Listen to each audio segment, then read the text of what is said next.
Hey, one family. Hello, real estate agent family across the globe.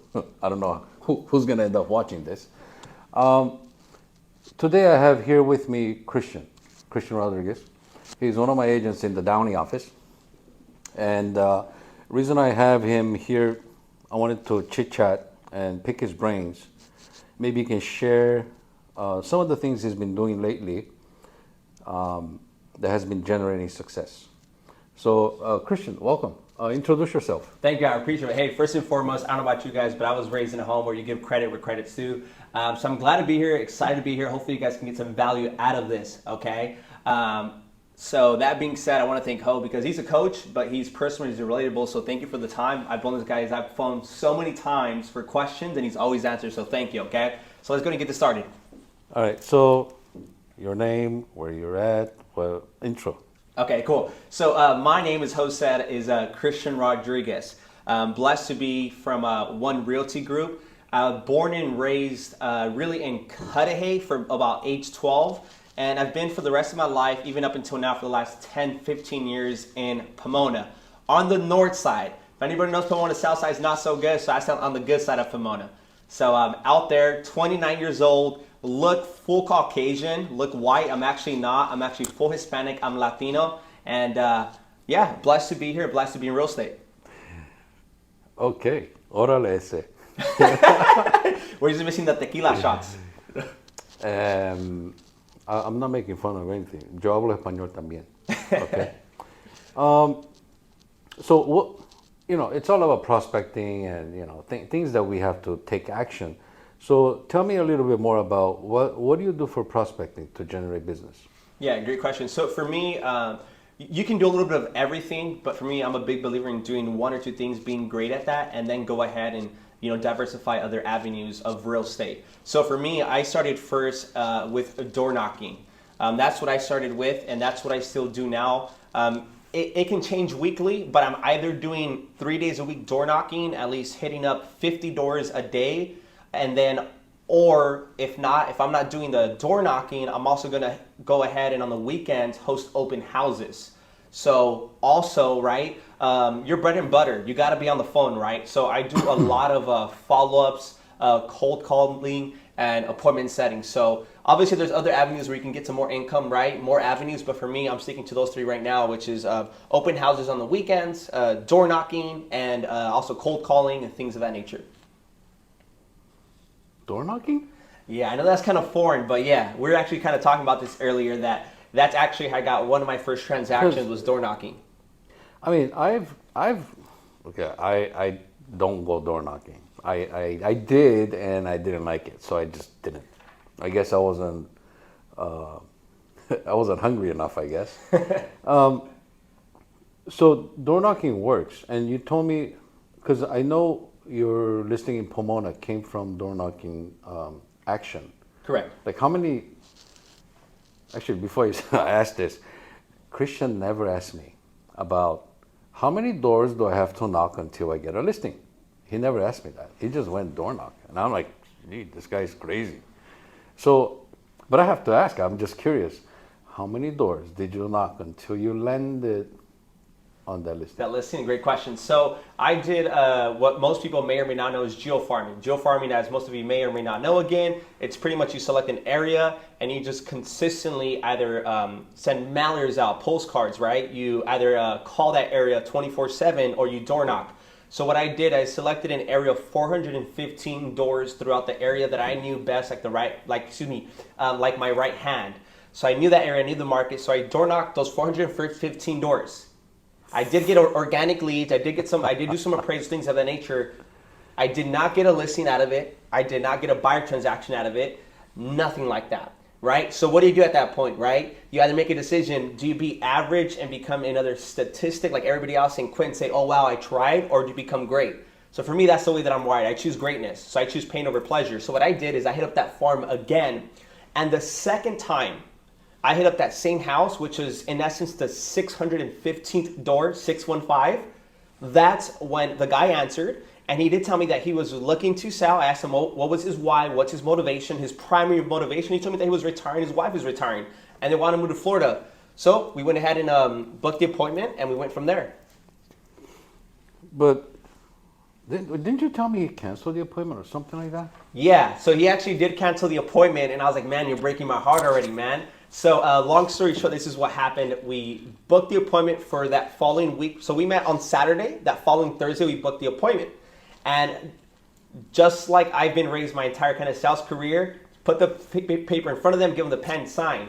And he also told me that, hey, just put the freaking paper in front of them and tell them to sign. So I did that. But this guy's a hard closer. Not as great as me, but if you're watching, I still love you, Tony. Anyways, so he didn't sign the first time. And the second week where we scheduled the appointment, that following Thursday, he canceled. And so I was like a little bit frustrated, but you know, real estate, it takes time. You can't force this transaction down people's throat. You got to be a professional. You got to be experienced. You got to add value. You can't look desperate. You can't have that commission breath, right? So that Thursday that he canceled, he was retiring. And a week later, Ho and I were talking about this, that like as a realtor, you got to be able to, number one, establish a connection and be personable. You can't be just like everybody else and be a damn robot. No one wants to work with a freaking robot. So what I did that Thursday that I knew he was retiring, long story short, I know we're going a bit long, I knew that we talked, and he told me that he likes to drink and he loves Bacardi. And then on Fridays, the following day, he has a whole DJ set up and he just drinks with his coconut and the Bacardi. So I got him a bottle of Bacardi, not the bottle, the liter, the gallon one. Handle. That costs like 25 or 20, I don't know how much it costs, but it's a whole handle. So I went to his house the day that he retired, and you always got to overcome the objection before it hits.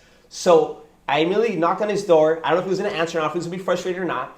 And I said, hey, Tony, how you doing? He said, good. And I said, hey, look, I'm not here to gain another listing. I know we were not supposed to meet today, but I know you retired today. I just want to congratulate you for giving 25 plus years to your company. Here you go. Don't drink it all in one day like I would. Take care. And so I'm walking out back into my car. We didn't bring anything up about real estate. And as I'm walking back, he tells me, hey, so we're good for next week? And I'm like, yeah, I'll see you next week. What time? 7:30, right? And he's like, yeah, 7:30. So we met at 7:30. And he was just like they say, busting my chops, grinding me, and he literally made me read word by word on the freaking contract. And I did that. And I told him, look, man, I'll read word by word. I don't care. He drives a Corvette, over 6 figures. That's the value of the car. And I said, look, man, as long as I give you top dollar, keep my commissions. Just give me the Corvette. So that was the night that he signed the listing agreement. Yeah, so he signed 2 weeks after we met, he signed the listing agreement.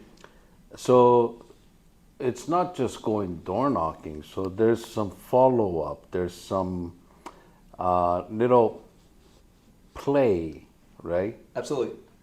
Okay. You got to think outside the box. You got to literally think outside the box. You got to be innovative. You can't do what everybody else is doing, or else you're going to get the same results that everybody gets. So you want different results, do different things. Change your mindset, strategize, hang around with people like Ho, people that are going to like literally call you out, hold you accountable, and that are going to provide innovative ideas that are going to better your business. So that listing, you got it sold. It took a little longer than I expected, because when was that? July? It was, so the listing was in May, and it was the first week of May, and that was when the market began to shift. Mm-hmm. So it was that first week. Because we were expecting, like, I was hoping Christian would get like 20 offers. Yeah. And then what do you got? One offer? So, so not many people know this. We actually only received one offer. So we hosted the open house just one weekend. It was Saturday and Sundays. I was willing to do it more, but they wanted to go with this offer. However, we received one offer, and we listed the home at $735,000. And the first offer was at $735,000. And I'm a big believer that if you want to be a great realtor, you can't settle for less, and you gotta have negotiation skills. That's when the true and the great character of a realtor comes out, right? So I talked to the guy. I told him, hey, you know what? With all due respect, thank you for the offer. However, you're on the bottom 3 as far as offers goes. And I said, I appreciate the offer, but I just want to be fully transparent with you. And I waited, I paused, and he said, well, where do we need to be at? I said, hey, man, great question. This is the only thing that I can tell you. Come in as aggressive as possible. And so he submitted within like 2 hours. He submitted an offer at $760,000.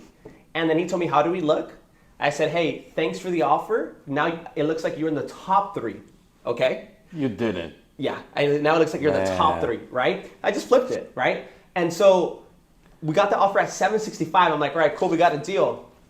My seller's not going to say which one. Pretty much said, hey, if it's not 770, we're not taking it. And I was frustrated because like, hey, we already got like, I would go there and I would literally be like a landscaper cutting out the weeds. I would be there like 24/7 for everything, anything that they need. I even helped them move certain things in boxes.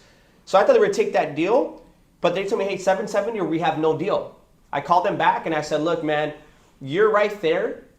We have an investor and you guys are the family. They want to go with the family, but you guys got to be at 770. If not, we don't have a deal. 2 minutes passed by and he sent me an offer at 770 and Ooh. there we go. Bam. Don't settle for less, all right? Don't settle for less. Do not ever settle for less in life. So your clients must have been pretty stoked because look, man, when you have only one offer and you negotiate 35,000 above in July when things were starting to change, perfect timing. Absolutely. Well done. Yeah. Awesome. And then I know you had a buyer that you closed. Was that from that open house, or how did that come about? Yeah, great question. So that wasn't from that open house. It was I was happy because I do a little bit of property management on the side, and I work with an investor with buying holds and fix and flips. And so it was his property. It was an investment property, and it was a flip. So it was a FISBO. And so I hosted an open house there for 5 weekends straight. Okay, so it didn't happen the first, second, or third week or fourth week. It was 5 weekends straight, every Saturday, every Sunday, doing the same thing over and over again. Okay. He did an open house for a FISBO.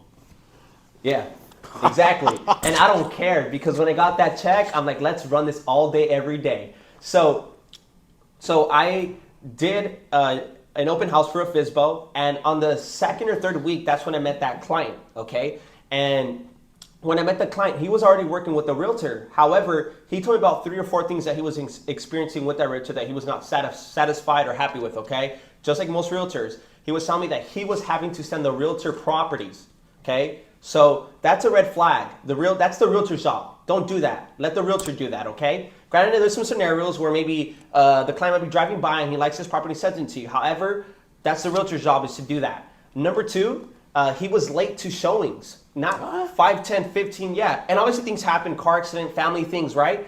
But no, this guy was just being careless. He didn't care. Number 3, he didn't have any negotiation skills. And what I mean by that is this. I don't know about you, but I'm a person where you judge people by their actions, their results, right? So he had already put in an offer on 3 different houses and they didn't get accepted. And this was in June and July. This was in June when the market had already kind of shifted and you were encountering 10 to 20 different offers that you had to outbid, right? So long story short, he told me they were looking at a property this weekend, and on Monday they were going to submit an offer. And I told him, look, man, give me a call, and I'll walk you through on maybe how I can give you advice so that hopefully you can get the offer submitted. I can't promise anything, but this is what I will tell you, man. I'll give you advice. So give me a call. However, if the offer doesn't get accepted, I'm going to ask you, give me an opportunity to earn your business, okay? So long story short, listing agent made an offer, buyer's agent made an offer, didn't get accepted. He calls me on Monday, we get coffee, we talk, we create a game plan, and he actually couldn't meet us that weekend. So his girlfriend and his wife went out with us. So he wasn't even present. His girlfriend was literally just sending him pictures and FaceTiming him. So Sunday we talk. Monday he gives me a call and say, hey, I want you to submit an offer on this property. So Tuesday I submit an offer. And Tuesday, within an hour or 2, it gets accepted. And granted, this doesn't always happen, okay? But it happened. It happened. And we closed in 6 days, not 15, not 10, not 7, not 8. We closed in 6 days.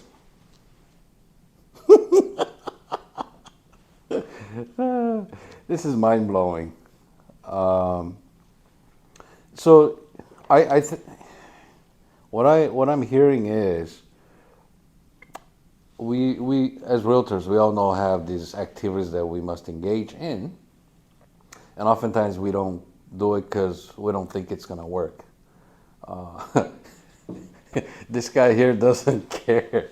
He just does it. I could care less, man. I could care less. All I need is one opportunity. I'm gonna make the best out of it, man. Are And it's you- cliche, but Are you doing open house again this weekend? I am. I am. So Okay. if you are in the San Bernardino area, LA County area, and you want to see what greatness looks like, you want to see what the most beautiful home in a community at the colonies in Upland looks like, a 5-bedroom, 3.5 bath? Are you freaking kidding me? Come on by, send her a DM or shoot me a DM. What's the list price on that one? Price is the easiest thing. Don't worry about that. Just come Okay. on by, take a look. Okay? Just take a look. Don't worry about that. I'll take care of that for you, okay? I just want to make Look sure at it this suits your guy. needs, okay? Oh my God! He's trying to sell me a house now. This is awesome. All right. Well, Christian, thanks for sharing your episodes, and it's like story time. I think it's not only entertaining but there's a lot of learning lessons that we can take from this. So hopefully you enjoyed, and let's get out there and next. Yeah, absolutely. If I can just, one last thing here, okay? I'll be quick. I'm Hispanic, so I love to talk. I'm an extrovert, but I promise I'm going to add some value. So out of everything that host said, and I said, if you could just literally just stick with one or two, maybe three things, is number one, my timeline and what I did, it may or may not work for you, but I will tell you this, is that everything begins and ends, number one, with the mindset. So you got to get your mind right. And then number two, you got to be someone that is persistent and does not take no for an answer. I don't care who you are, your background, ethnicity, your culture, how you grew up, what you've been through, traumatic events, that's all valid. Everybody's been through something in life.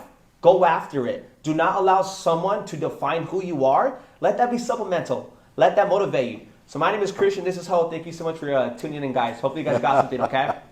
All right. Till next time.